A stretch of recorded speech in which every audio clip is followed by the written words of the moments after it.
Asia और भारतीय उपमहाद्वीप की सबसे लंबी नदियों में शुमार और संसार की प्राचीनतम नदियों में से एक है सिंधु नदी। इस नदी को इंडस के नाम से भी जानते हैं। इस नदी का उद्गम स्थल तिब्बत के मानसरोवर के समीप सिंध का बाब नामक जलधारा को माना जाता है।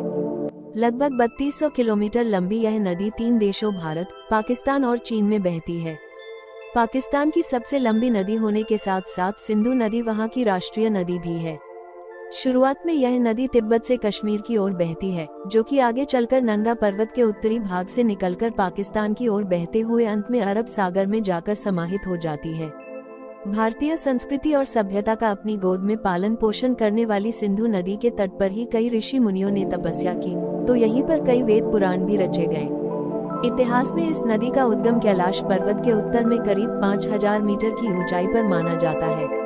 सिंधु नदी के इतिहास में जब जातीय, धार्मिक और भाषागत विभिन्नताओं के चलते विभिन्न संस्कृतियां अपना प्रभुत्व स्थापित करने के लिए संघर्ष कर रही थीं, तब कई पारंपरिक भाषाओं जिनमें द्रविडियन, ईरानियन, पाली, प्राकृत व संस्कृत शामिल है, ने मिलकर भारत की संस्कृति और सभ्यता को एकता के सूत्र में बांधने का काम किया।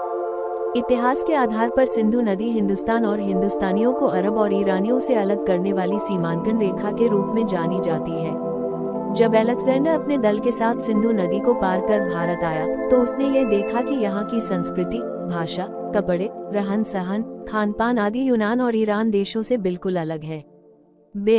सिंधु नदी का उद्गम स्थल तिब्बत के मानसरोवर के समीप सिंध का बाब नामक जलधारा को माना जाता है। लगभग 3200 किलोमीटर लंबी यह नदी 3 देशों भारत, पाकिस्तान और चीन में बहती है। पाकिस्तान की सबसे लंबी नदी होने के साथ साथ सिंधु नदी वहां की राष्ट्रीय नदी भी है।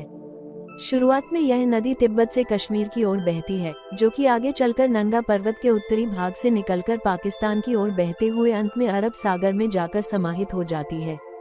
भारतीय संस्कृति और सभ्यता का अपनी गोद में पालन पोषण करने वाली सिंधु नदी के तट पर ही कई ऋषि मुनियों ने तपस्या की, तो यहीं पर कई वेद पुराण भी रचे गए।